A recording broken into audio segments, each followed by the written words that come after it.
তো, আমি তো অসুখ করেছে আমার, আর তুমি তো দয়াময় রহমান রহিম।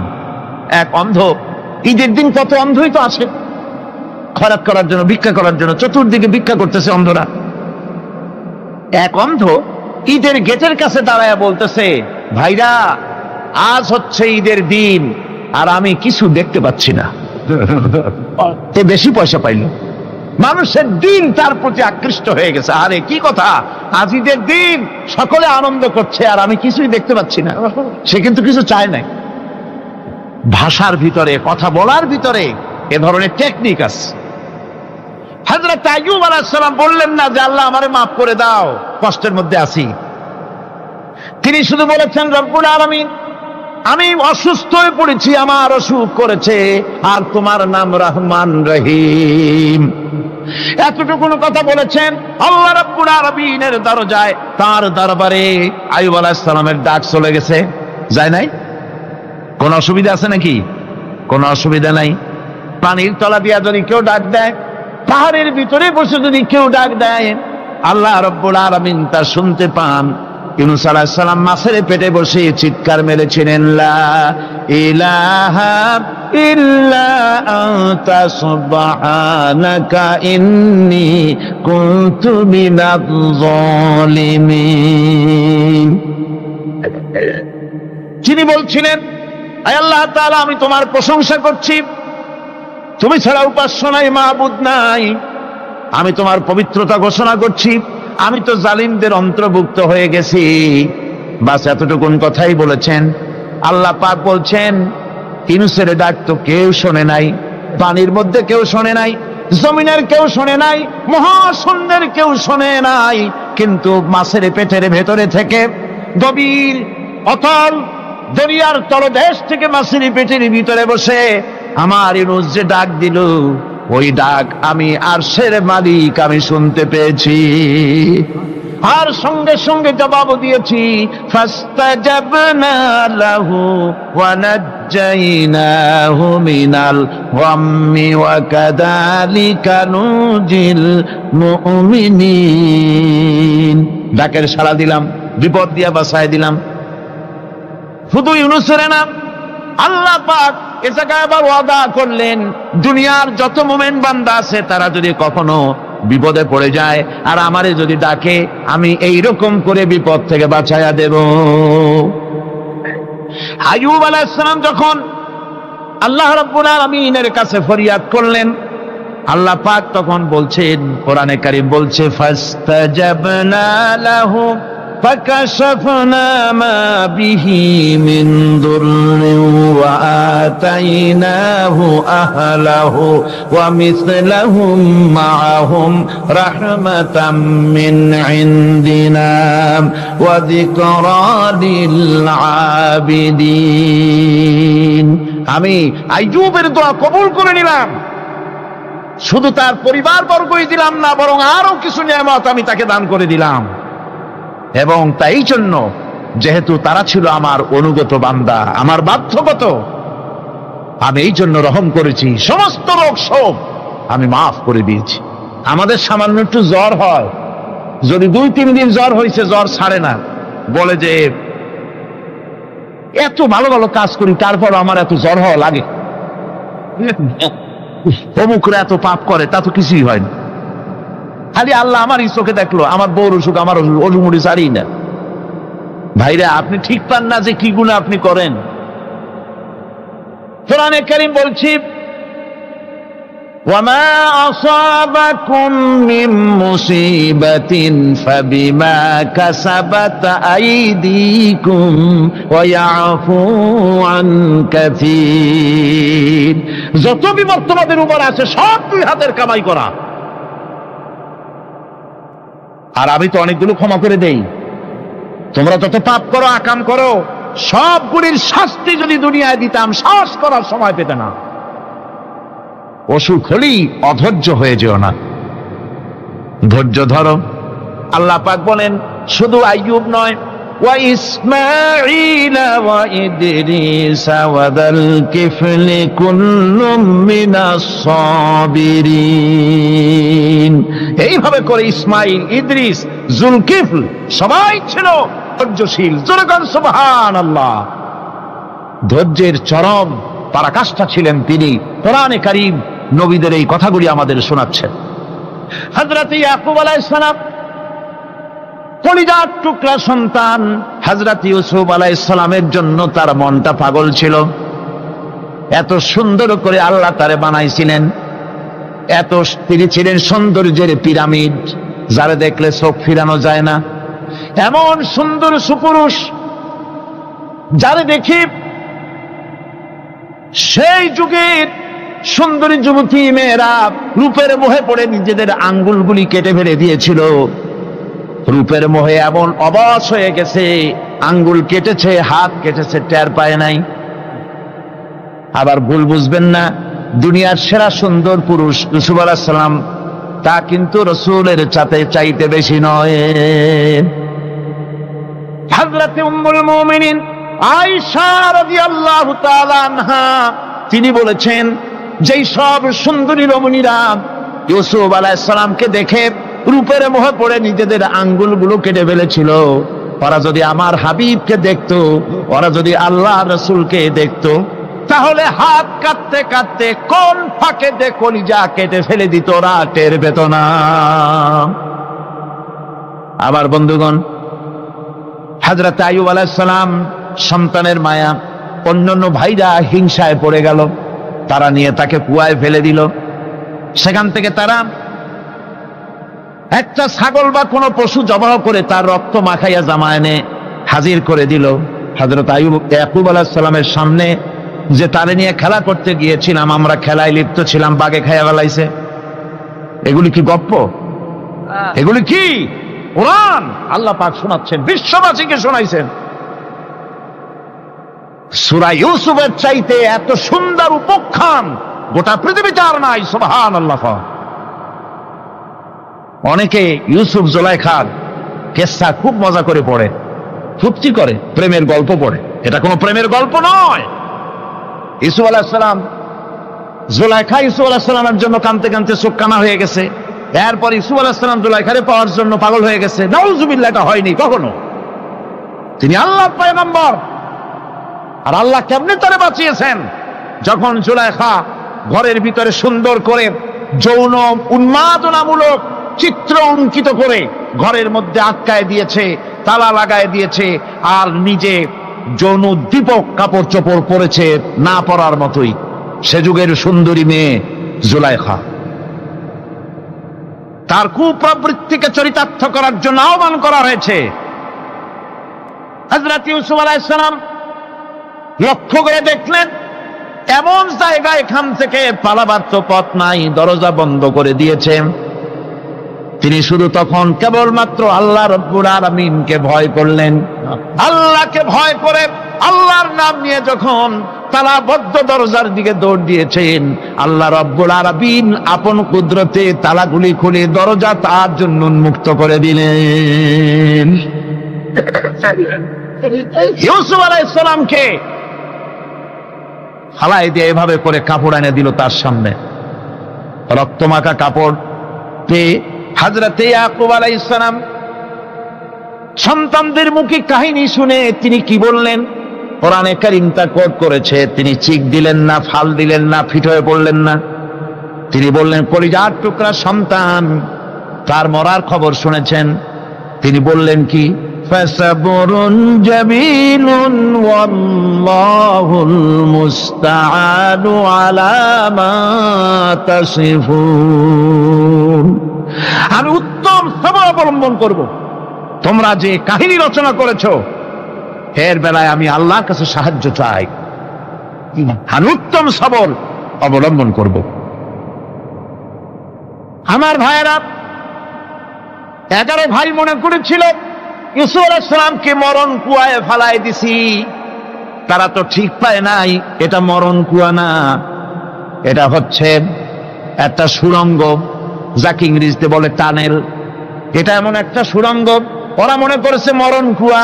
কিন্তু আল্লাহ রাব্বুল আলামিন এই কুয়াতে এমন বানালেন, ওরা একদিকে ফালাই দিল মরণ কুয়ায়, এ কুয়ার আর এক মুখ দিয়া আল্লাহ রাব্বুল আলামিন ইউসুফ আলাইহিস সালামকে নিয়ে মিশরের সিংহাসনে বসায়া দিলেন। এটা মরণ কুয়া নয়, এটা রাজ সিংহাসনে বসার সুড়ঙ্গ পথ। ইউসুফ আলাইহিস সালাম আজ প্রেসিডেন্ট, সুবহানাল্লাহ, প্রেসিডেন্ট হয়ে বসে আছেন। ওদিকে কেনানে অভাব লেগে গেছে, সেখানকার মানুষেরা সাহায্য নিতে এসেছে, ওই 11 ভাইও আসছে। হযরত ইউসুফ আলাইহিস সালাম দেখেই চিনে ফেলেছে, ওরা কিন্তু তখনও ঠিক পায় নাই। হযরত ইউসুফ আলাইহিস সালাম চিনে ফেলেছেন, এখন কি করা উচিত? সবগুলোকে ঠ্যাং উপরের দিকে উঠাইয়া তারপরে সমানে ধোলাই দেওয়াইতেও স্বাভাবিক ছিল, আমাদের মতো মানুষ হইলে, ঠিক কিনা? ঠিক তো বলবেনি, অভ্যাস তো এটাই। হযরত ইউসুফ আলাইহিস সালাম তাদের সামনে পরিচয় দিলেন। তারা যখন বুঝতে পারল, লজ্জায় তাদের মাথা হেট হয়ে গেল। হযরত তার এক তো লজ্জা, আর 2 নম্বরের ভয়, জান নিয়া কেনানে কেউ ফিরে যাইতে পারবো না। এখন অবস্থা হয়েছে যে জীবনই যায় নাকি এখানে। হযরত ইউসুফ আলাইহিস সালাম ভাইদের এই করুণ দুরবস্থা বুঝতে পারলেন, বুঝে চরম ধৈর্য ধরে তিনি কি বললেন? তিনি বললেন, লা তাসরিবা আলাইকুমুল ইয়াউম। ও ভাইরা, তোমাদের বিরুদ্ধে আমার কোনো ক্ষোভ নাই, দুঃখ নাই, বিদ্বেষ নাই, হিংসা নাই, আল্লাহর রাস্তায় মাফ করে দিলাম। আল্লাহু আকবার, সুবহানাল্লাহ। এর নাম পয়গম্বর। এর নাম কি? পয়গম্বর। কিসের লেনিন, কিসের মার্কস? জওয়ানেরা, ভুল পথে মানুষ চলেছিল, আলহামদুলিল্লাহ আল্লাহ এগুলারে ডাস্টবিনে ফালাই দিছে। কারণ আলহামদুলিল্লাহ, আলহামদুলিল্লাহ। পয়গম্বর কারে বলে? কারে বলে পয়গম্বর? কি চরিত্র! রাসূল করিম সাল্লাল্লাহু আলাইহি ওয়াসাল্লাম, তাকে একজন সাহাবী বলছিলেন, হুজুর বলছেন এই কামটা করলা না কেন? সাহাবী বললেন, হুজুর আপনি যদি চোখের ইশারায় বলতেন, মুখ দিয়ে না কইয়া, তাও তো আমি কামটা করে ফেলতাম, আমি তো বুঝি নাই। হুজুর বললেন, চোখের ঠারে ঠারে কাজ করা নবুয়তের শান নয়। আল ওয়াদুহু ওয়াস সারাহা, নবীরা যা করেন তা ডাইরেক্ট, কোনো বক্রতা নাই, স্পষ্ট কথা। আমার ভাইরা, হযরত ইউসুফ আলাইহিস সালাম বিনিয়ামিনকে কাছে নিয়ে পরিচয় দিলেন তার ভাইদের সামনে। কোরআনে কারীম বলছে, ক্বালা আনা ইউসুফ ওয়া হাদা আখি قد من الله علينا إنه من يتقي ويصبر فإن الله لا يضيع أجر المحسنين। আমি ইউসুফ, আর এই হচ্ছে আমার ভাই। আল্লাহ আমাদের উপর ইহসান করেছেন। প্রকৃতপক্ষে যারা আল্লাহকে ভয় করে এবং সবর এখতিয়ার করে, আল্লাহ এভাবে তাদেরকে, তাদের আমলকে নিষ্ফল হতে দেন না। আমার এই জামাটা নিয়ে যাও। হযরত ইয়াকুব আলাইহিস সালাম, কলিজার টুকরা সন্তান ইউসুফ আলাইহিস সালামের বিরহ যন্ত্রণায় ছেলেকে কতদিন দেখে না, কাঁদতে কাঁদতে চোখ দুটো অন্ধ হয়ে গেছে। মিশর থেকে কেনানের দিকে জামা রওনা হয়েছে।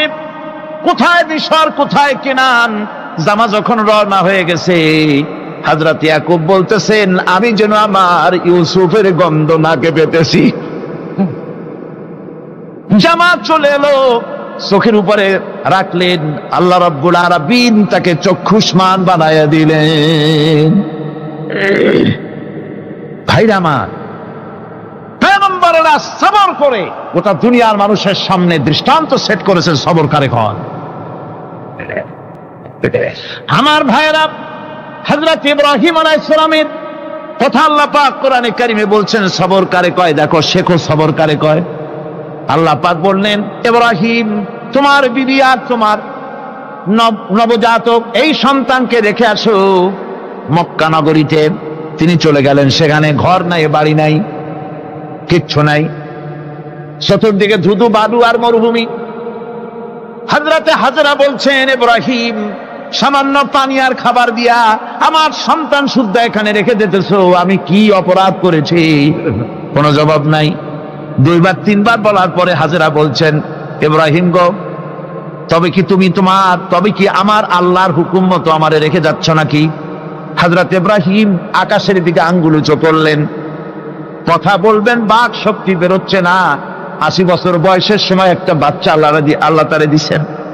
আর এমন বাচ্চা, পয়গম্বরের ছেলে, কি সুন্দর চেহারা, মরুভূমির উপরে ফালাই দিয়ে রওনা হয়ে যাচ্ছেন। মুখ দিয়া কথা সরছে না, আকাশের দিকে দেখালেন। হযরত হাজেরা বুঝতে পারলেন। হযরত হাজেরা বলেন, ইব্রাহিম, কোনো চিন্তা নাই, নিশ্চিন্ত মনে বাড়ি ফিরে যাও। আমি আমার আল্লাহর উপরে এতটা ভরসা করে আল্লাহর হুকুমে যদি আমার এখানে রেখে যেয়ে থাকো, ওই আল্লাহ পাক আমাকে আর আমার কলিজার টুকরা ইসমাইলকে পানিতে আর খাবারে মারবেন না, অবশ্যই তিনি ব্যবস্থা করবেন। ব্যবস্থা হয়ে গেল। হযরত ইসমাইল বড় হয়ে গেলেন। আল্লাহ পাক অর্ডার করলেন, জবাহ করো ছেলেকে। হযরত ইব্রাহিম আলাইহিস সালাম যখন জবাহের প্রস্তাব করলেন, হযরত ইসমাইল তা আপত্তি করতেন, বাবাজি, আমার মায়ের আর আমাকে বাচ্চা অবস্থায় ফেলে গেলেন, খাবার দেন নাই, পরার দেন নাই, বছরের পর বছর আমাদের এখানে কাটলো, দেখতেও আসেন নাই, আজ আসছেন জবাহ দিতে। এটা কেমন কথা? কি ধরনের বাপ আপনি? এরকম বলছে নাকি? এরকম বলছে। হযরত ইব্রাহিম আলাইহিস সালাম প্রস্তাবটা কিভাবে পারলেন? আল্লাহ পাক কোরআনে কারিমের দৃষ্টান্ত রেখে দিয়েছেন। আল্লাহ পাক বলছেন, হযরত ইব্রাহিম ছেলেকে বললেন, ইয়া বুনাইয়া, হে আমার কলিজার টুকরা লাডলা, হে আমার কলিজার টুকরা সন্তান, ইন্নী আরা ফিল মানাম আন্নী আযবাহুক, আমি স্বপ্নে দেখছি আমি যেন তোমাকে জবাহ করতেছি। ফানজুর মাযা তারা, তোমার রায় কি বলো? আমি তো স্বপ্নে দেখছি যে আমি তোমার জবাহ করতেছি, এখন তোমার রায় কি, তোমার মত কি? হযরত ইসমাঈল আলাইহিস সালাম শুনিয়া দিলেন দৌড়, নাকি? না, হযরত ইসমাঈল আলাইহিস সালাম ধৈর্যের প্রতীক। তিনি কি কথা বললেন? তার মুখের কথা কোরআন শরীফে আল্লাহ পাক উঠায় দিলেন। হযরত ইসমাঈল বললেন, ইয়া আবাতি ফাআল মা তু'মারু সাতাজিদুনি ইনশাআল্লাহু মিনাস সাবিরিন, হে আমার পিতা, আপনি যে ব্যাপারে আদিষ্ট হয়েছেন আপনি তা পালন করুন, অবশ্যই আমাকে ধৈর্যধারীদের মধ্যে পাওয়া যাবেন। সুবহানাল্লাহ। এক বর্ণনায় এসেছে, হযরত ইসমাঈল বললেন, আব্বাজান, আমি ধৈর্যধারীদের ভিতরে আমারে পাবেন, তবে জবাহ করার আগে আমার হাত পাটা একটু বেঁধে নেন, কারণ জবাহের যন্ত্রণায় আপনার গায়ে যদি আমার হাত পা লেগে যায় তো বেয়াদবি হয়ে যেতে পারে। আর আমি মরে আমার জবাহ হয়ে যাওয়ার পর আমার রক্ত মাখা জামাটা নিয়া আমার মা হাজেরারে দিবেন, কারণ তাকে মা বলবার মতো আর তো কেউ নাই। হযরত ইব্রাহিম তাকে বাঁধবার জন্য প্রস্তুতি নিলেন। হযরত ইসমাঈল বলছেন, আব্বাজান, বাঁধবেন না, বাঁধার প্রয়োজন নাই। বলে, কেন? একবার বাঁধতে বললে আবার তুমি নিষেধ করছো কেন? ছেলে বলছেন, আব্বাজান, বাঁধবো না এই জন্যে, হয়তো কিয়ামতেই প্রশ্ন উঠতে পারে যে আল্লাহর হুকুমে রাজি ছিল না বলে হাত পা বাঁধা জবাহ করছে। আমি এই সুযোগ দিব না, আপনি জবাহ করেন, আমি এতটুকু নড়াচড়া করব না। ধৈর্যের চরম প্রতীক হযরতে ইসমাঈল আলাইহিস সালাম দেখাই দিয়েছেন ধৈর্য কারে কয়। আমার বন্ধুগণ, এই পৃথিবীর সবচাইতে ধৈর্যের বড় প্রতীক হতেছেন ইমামুল মুরসালিন, আশরাফুল আম্বিয়া, সাইয়্যিদুল মুরসালিন, জনাবে মুহাম্মাদুর রাসূলুল্লাহ সাল্লাল্লাহু আলাইহি ওয়াসাল্লাম। আমার বন্ধুগণ, সবচাইতে বড় ধৈর্যের প্রতীক তিনি। কাউকে একটা গালি দেন নাই জীবনে, কাউকে ঠাট্টা করেন নাই, কাউকে মারেন নাই, কারো মনে দুঃখ দেন নাই। তিনি দুঃখ পেয়েছেন, তিনি কাউকে দুঃখ দেন নাই। তিনি কষ্ট পেয়েছেন, কাউকে কষ্ট দেন নাই। আমার ভাইয়েরা, তায়েফের ময়দান, আমার নিজের চোখে তায়েফে যেদিন আমি তায়েফ দেখলাম, আমি তায়েফে ঢুকেছি, জীবনে কোনোদিন যাই নাই। রমজান মোবারকে আমি সেখানে গেলাম, আমাকে বসার জন্য তারা নিয়ে যাবে। আমি বললাম আগে বসবো না, আমারে আগে নিয়ে যাও, আমার নবীকে কোন জায়গায় ওরা মেরেছিল সে জায়গাটা দেখাও। তাইফের সেই গলিতে যখন আমি গিয়েছি, দুই দিকে পাহাড় দাঁড়ানো, তাইফের লোক আমার সাথে ছিল, তারা বলল এই জায়গাটা প্রথম যেখানে চতুর্দিক থেকে নবীজিকে পাথর মারছিল আর আল্লাহর নবী বেহুশ হয়ে পড়ে গিয়েছিলেন। 3টা দিন না খাওয়া, হযরতে খাদিজা নাই, আবু তালিব নাই, মক্কায় জায়গা নাই পা রাখার। নবীজি 3টা দিন ঘুরলেন। নেতারা বলল তুমি যদি নবী ভাবে তো এতিম হলে কেন? আল্লাহ নবী বানাবার জন্য কি একটা ধনী মানুষ পায় না? তোমার মতো এতিম আর গরিবের নবী বানাইলো কেন? আল্লাহ নবী 3 দিন পর যখন দেখলেন কেউ দাওয়াত শোনে না, কেউ মানে না, কেউ গ্রহণ করে না, তখন তিনি নেতাদের অনুরোধ করলেন ঠিক আছে দাওয়াত তো কবুল করলে না, তবে একটা কাজ করো, অন্তত আমি যে তায়েফে আসছিলাম এই খবরটা মক্কায় দিও না, ওরা আরো অত্যাচার বাড়ায় দেবে। এই কাফিরগুলি খবর তো মক্কায় পাঠালো আর সমস্ত যুবকদেরকে লেলিয়ে দিল। যুবকেরা চতুর্দিকে দাঁড়াইছে, রাসূলকে পাথর মারা শুরু করে দিল। আমি যখন রেল লাইনের থেকে হাঁটি, যখন রেল লাইন কোনো সময় দেখি, রেলের পাথরগুলি, রেল লাইনের পাথরগুলি দেখলেই আমার মাথায় যেন কেন তাইফের কথা মনে এসে যায়। আরে মানুষের গায়ে পাথর মারলে কি অবস্থার সৃষ্টি হয়? পাথর নূরের শরীর, রহমতের শরীর, কিটি কিটি রক্ত ঝরছে। নবীজিকে জোর করে উঠাইয়া জবরদস্তি করে হাঁটার জন্য তারা ধাক্কা মারতেছে। আবার কিছুদিন গিয়ে নবীজি আবার বেহুশ হয়ে পড়েছেন, এইখান থেকে আবার উঠাইছে, আবার ধাক্কা মারতেছে। 3 নম্বরের আর একটা জায়গা আছে যেখানে ভাঙ্গা একটা মসজিদ। তাইফের লোকেরা আমাকে বলল এই জায়গাটা হলো শেষ জায়গা যেখানে রাসূল করিম 3য়বারের মতো বেহুশ হয়েছিলেন, এখানেই হুজুরের রক্ত ঝরেছে বেশি। 2 রাকাত নামাজ পড়লাম, সিজদায় পড়ে এমন কান্না কাঁদলাম আল্লাহর কাছে। নবীজি যখন হুঁশ এসেছে, হযরতে জিবরাইল বলেন ইয়া রাসূলুল্লাহ, আপনার এই কষ্ট দেখে ফেরেশতারা কাঁদতেছে, আপনি অনুমতি দিয়ে দেন এই 2 পাহাড়কে মিলাইয়া সমস্ত তায়েফবাসী কাফেরগুলি মাটির সাথে মিশাইয়া দেই। নবীজি বললেন জিবরাইল, আমি যদি হুকুম করি আর আমার হুকুম মতো যদি এই কাম করো, একটা কাফেরও যদি না বাঁচে তাহলে কার মুখে পৌঁছাবো লা ইলাহা ইল্লাল্লাহু মুহাম্মাদুর রাসূলুল্লাহ। আমার ভাইরা, হুজুর সাল্লাল্লাহু আলাইহি ওয়াসাল্লাম উঠে বসলেন। এমন সময় হযরতে যায়েদ শরীরের রক্তগুলি মুছে দিতেছেন। হুজুর সাল্লাল্লাহু আলাইহি ওয়াসাল্লাম বসে 2খানা হাত উত্তোলন করলেন। নবীজির চোখ থেকে পানি গড়ায় পড়তেছে। আরে কেউ নাই, আল্লাহ ছাড়া কেউ নাই সাহায্য করার। নবীজি হাত তুলে মোনাজাত করতেছেন, চোখ দিয়া পানি পড়ে দাড়ি ভিজে পড়তেছে, গায়ে দিয়া রক্ত ঝরতেছে। নবীজি কি দোয়াটা করলেন? বদদোয়া করলেন না, গজব দিতে বললেন না।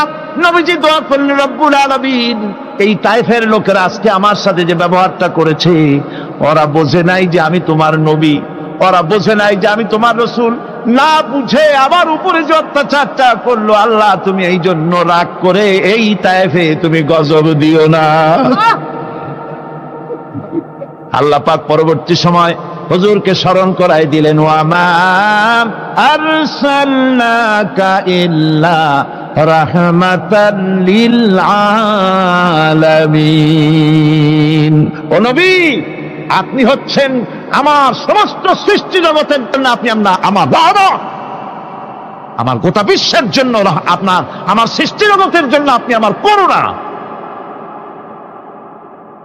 একটা লোক রাসূলের এই কষ্ট দেখে বাগান থেকে 1 গ্লাস আঙ্গুরের শরবত এনে হাজির করেছে। এত কষ্টের পর 3 দিনের না খাওয়া আঙ্গুরের একটা শরবত পাইয়া হুজুর খুব খুশি হলেন।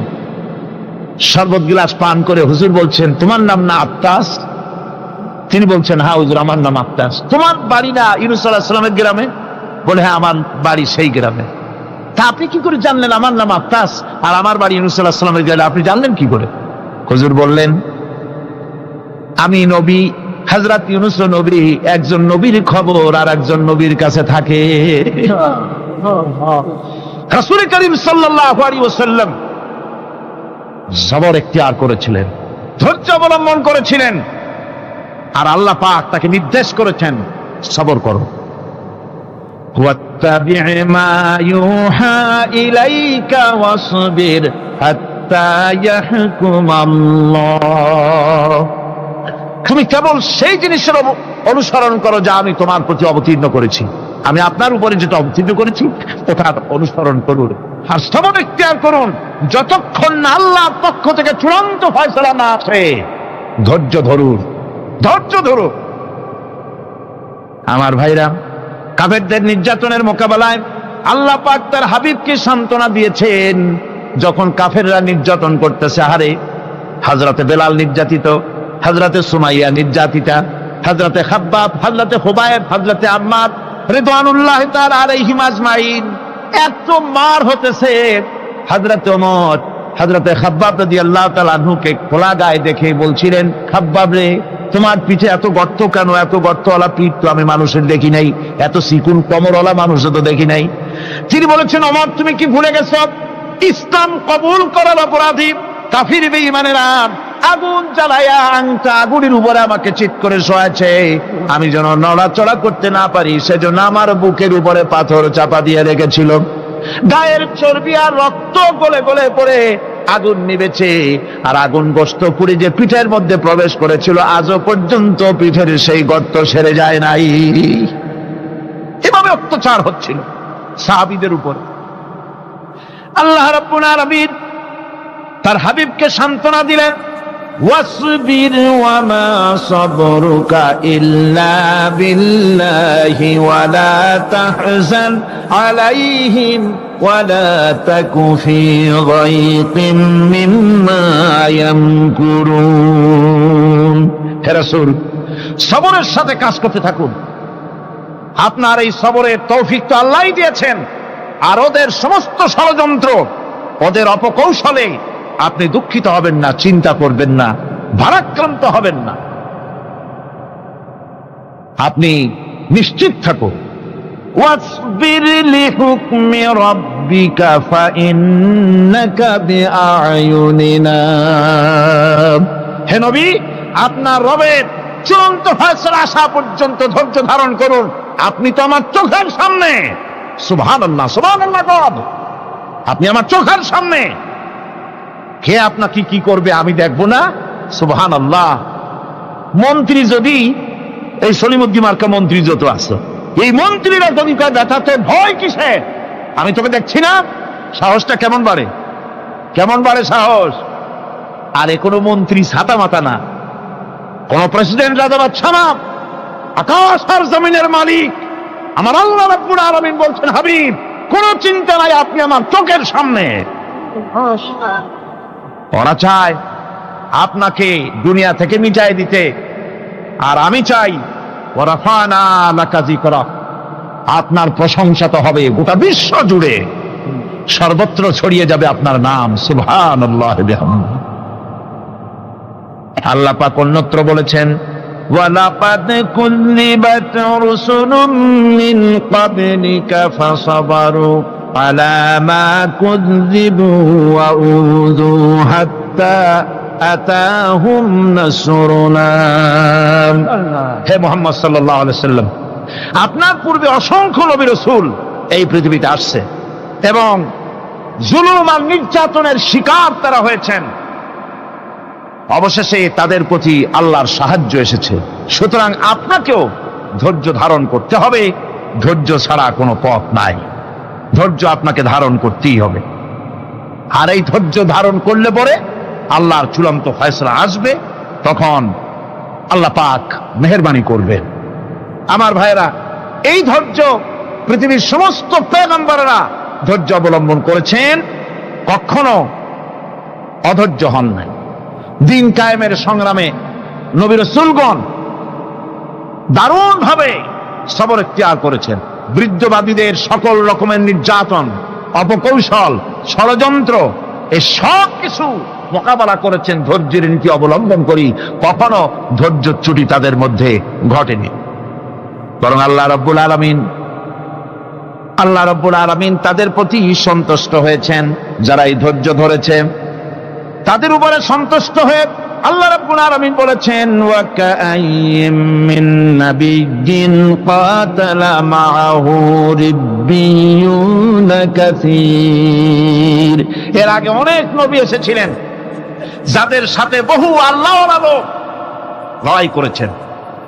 ফামা ওয়াহানু লিমা আসাবাহুম ফি সাবিলিল্লাহি ওয়ামা যাআফু ওয়া মাস্তাকানু। আল্লাহর পথে তাদের উপর যত বিপদ এসেছিল তারা হতাশ হয়ে পড়েন নাই, দুর্বলতা দেখাননি, বাতিলের সামনে মাথাও নত করেন। ওয়াল্লাহু ইউহিব্বুস সাবিরিন। আর আল্লাহ পাক ধৈর্যশীল যারা তাদেরকে আল্লাহ পাক ভালোবাসেন। আমার ভাইরা, ধৈর্যের পরিচয় রাসূল করিম সাল্লাল্লাহু আলাইহি ওয়াসাল্লাম উহুদের ময়দানে যখন আক্রান্ত হয়ে গেলেন, চতুর্দিকে কাফেররা ঘিরে ধরেছে, বাঁচার কোনো পথ নাই। সাহাবায়ে কিরাম রাসূলকে পাহারা দিলেন। যারা রাসূলকে পাহারা দিতে দাঁড়াইছেন, জীবন দিয়া পাহারা দিতে দাঁড়ায় গেছে,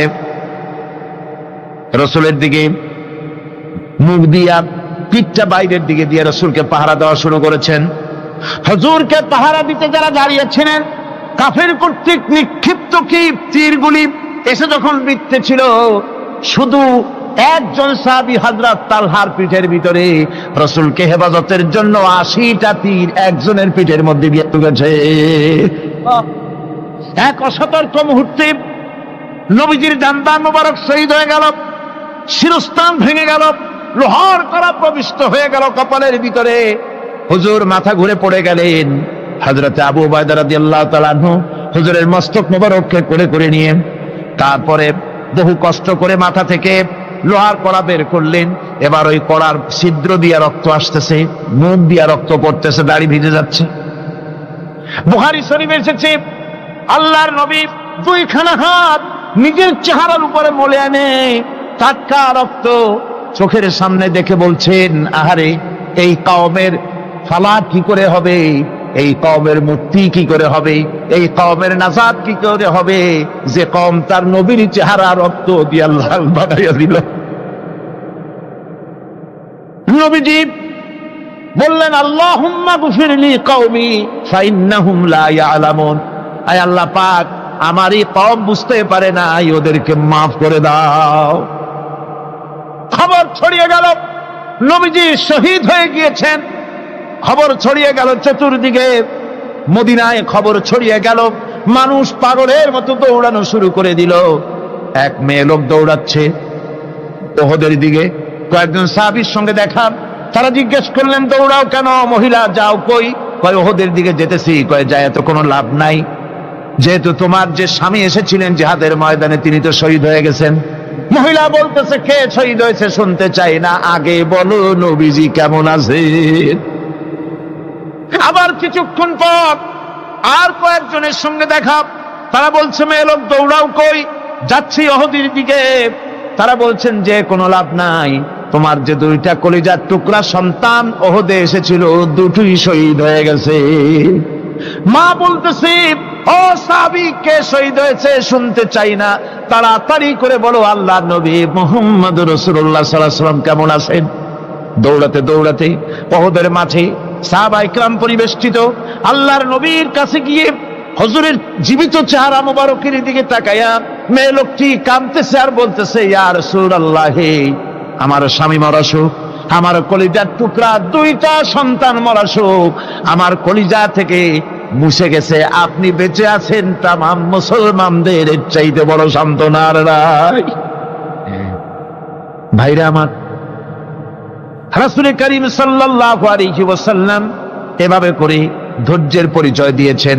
গালাগালি দেন নাই, রাগ করেন নাই, বদদোয়া করেন নাই? সুবহানাল্লাহ কোন, সুবহানাল্লাহ। ভাইরা আমার, এই সবর এমন মহান বৈশিষ্ট্য, এর মধ্যে রয়েছে জিহাদের ময়দানে যদি লোক কম হয় আর যদি তাদের মধ্যে সবর থাকে, বেশি সংখ্যক লোকের উপরে আল্লাহ পাক সবরকারীদেরকে বিজয়ী করে দিবেন।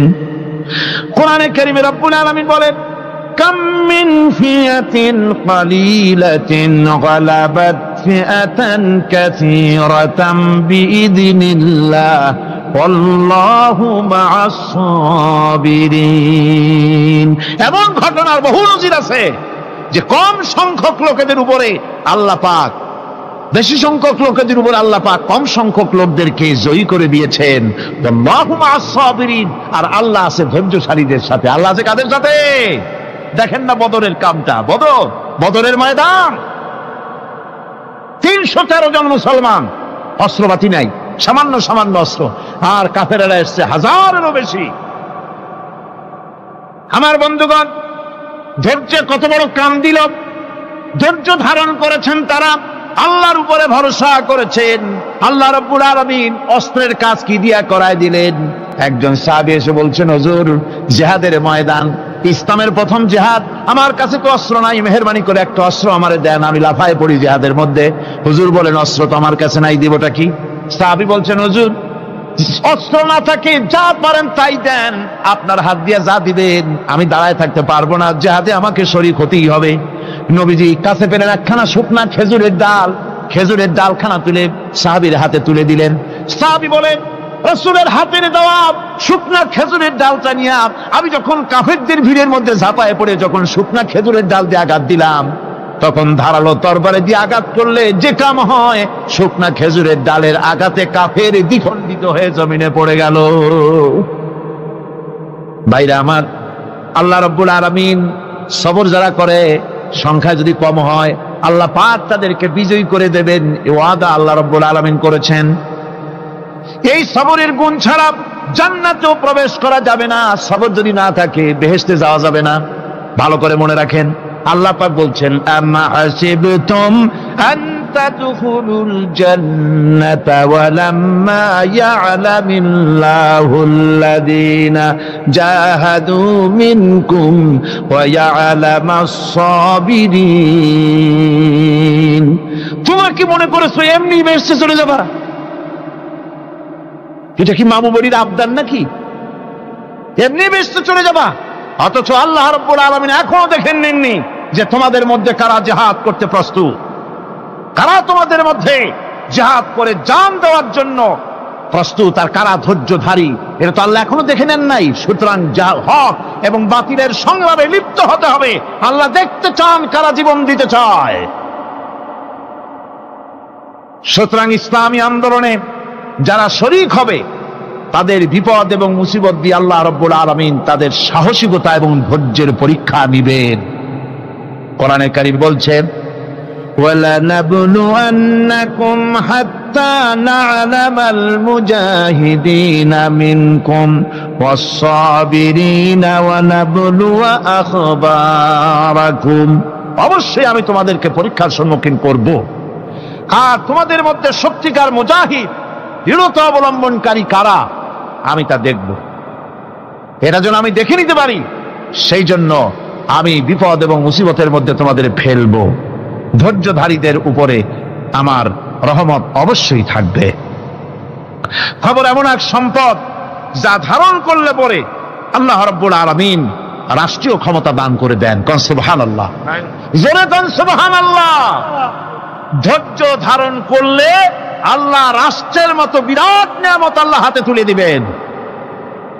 তার প্রমাণ কোরআন শরীফ আল্লাহ বলছেন, বনি ইসরাইলরা মিশর থেকে যখন বহিষ্কার হয়ে গেল, তাদের যখন পা রাখার কোনো জায়গা থাকলো না, বনি ইসরাইলরা মিশর থেকে যখন বহিষ্কার হয়ে গেল, এরপরে আল্লাহ পাক তারা যখন ধৈর্য অবলম্বন করলো, আল্লাহ পাক তাদের ব্যাপারে বলছেন, ওয়া আওরাসনাল কওমাল্লাযীনা কানু ইউস্তাদআফুনা মাশারিকাল আরদি ওয়া মাগারিবা আল্লাতী বারাকনা ফিহা। আর তাদের স্থলে আমি নির্যাতিত লোকদেরকে প্রতিষ্ঠিত করলাম। পশ্চিম এবং উত্তরের তাদেরকে আমি পশ্চিম এবং পশ্চিম এবং পূর্বের উত্তরাধিকারী তাদেরকে বানায় দিলাম। বিরাট এলাকা তাদের হাতে আমি তুলে দিলাম। ওয়াতাম্মাত কালিমাতু রাব্বিকাল হুসনা আলা বানি ইসরাঈলা বিমা সাবারু।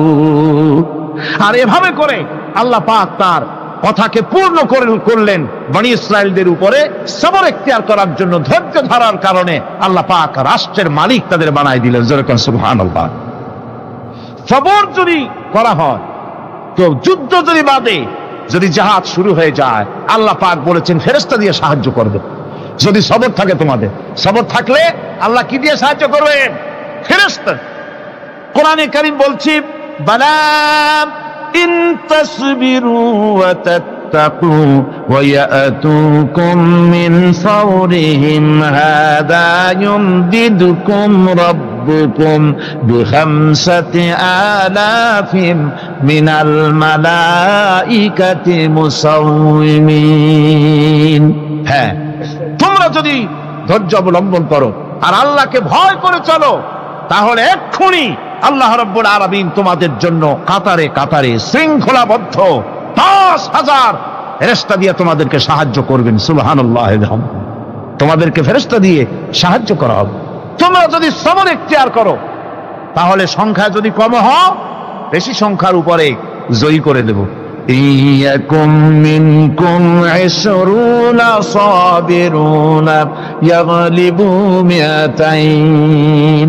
যদি তোমাদের ভিতরে ধৈর্যশীল ২০ জন হয়, আমি ২০০ কাফেরের বিরুদ্ধে তোমাদেরকে জয়ী করে দেব। সুবহানাল্লাহ। তোমরা যদি হও ধৈর্যশীল ২০০ ২০ জন, ২০০ কাফেরের উপরে তোমরা জয়যুক্ত হয়ে যাবে। আর বিপদ আর মুসিবতে যারা ধৈর্য ধরে, তাদের জন্য আল্লাহর পক্ষ থেকে সুসংবাদ। সুসংবাদ কাদের জন্য? ধৈর্যধারীদের জন্য। কোরআনে কারীম বলছে ওয়াবাশশিরিস সাবিরিনাল্লাযীনা ইযা আসাবাতহুম মুসিবাতুন ক্বালু ইন্না লিল্লাহি ওয়া ইন্না ইলাইহি রাজিউন।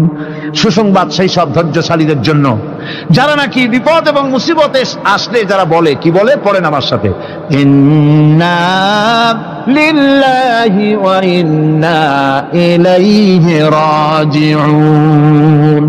এটা শুধু আমাদের লোকেরা কেউ মরলে পড়ে, এটা শুধু মরার সময় নয়, বরং যে কোনো বিপদ আর মুসিবত এলে মুমিন বান্দা যারা, তারা কি পড়বে? ইন্না লিল্লাহি ওয়া ইন্না ইলাইহি রাজিউন।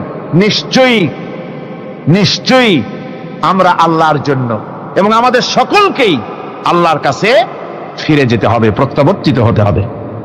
সবরকারীদের জন্য রয়েছে জান্নাতের সুউচ্চ সম্মানের জায়গা। জান্নাতে সবচেয়ে সম্মানজনক জায়গা আল্লাহ রাব্বুল আলামিন ধৈর্যশালীদেরকে দান করবেন। কোরআনে কারীম বলছে উলাইকা ইউজসাউনাল গুরফাতা বিমা সাবারু ওয়া ইউলাক্কাউনা ফিহা তাহিয়াতাও ওয়া সালামা। এরা হলো সেই সব লোক যাদেরকে প্রদান করা হবে বেহেশতের সুউচ্চ মঞ্জিল, কারণ তারা সবর এখতিয়ার করেছিল, তারা সবর করছিল, এই জন্য বেহেশতের সবচাইতে ভালো জায়গা তাদের দেওয়া হবে। কোন আলহামদুলিল্লাহ, জোরে কোন আলহামদুলিল্লাহ। এবং জান্নাতে সবরকারীদেরকে সম্বর্ধনা দেওয়া হবে, সম্বর্ধনা দেওয়া হবে। খালিদিনা ফিহা হাসনাত মুস্তাকাররাও ওয়া মুকামা। চিরদিন তারা জান্নাতের ভেতরে বসবাস করবে এবং কতই না সুন্দর, কতই না উত্তম জায়গা সবরকারীদের জন্য আল্লাহ বেহেশতের মধ্যে রেখে যাবেন। জান্নাতে প্রবেশ করার সাথে সাথে চতুর্দিক থেকে ফেরেশতারা ছুটে আসবে সবরকারীদের জন্য। ওয়াল মালাইকাতু ইয়াদখুলুনা আলাইহিম মিন কুল্লি বাব। চতুর্দিক থেকে ফেরেশতারা তাদেরকে ইস্তেকবাল করবে, কি বলবে? সালামুন আলাইকুম বিমা সাবারতুম ফানি'মা উকবাদ দার। তোমাদের প্রতি শান্তি বর্ষিত হোক, কারণ তোমরা পৃথিবীতে সবর অবলম্বন করেছিল। কতই না উত্তম জায়গা, কতই না সুন্দর জায়গা আল্লাহ রাব্বুল আলামিন সবরের বিনিময় তোমাদেরকে দান করেছেন। সুতরাং এই সবর হচ্ছে মুসলমানদের জন্য সবচেয়ে বড় নিয়ামত। আজ আমার তো মনে হয় পৃথিবীতে মুসলমানরাই সবচেয়ে বেসবর। ট্রেনে যাবে, বসা নিয়ে বেসবর।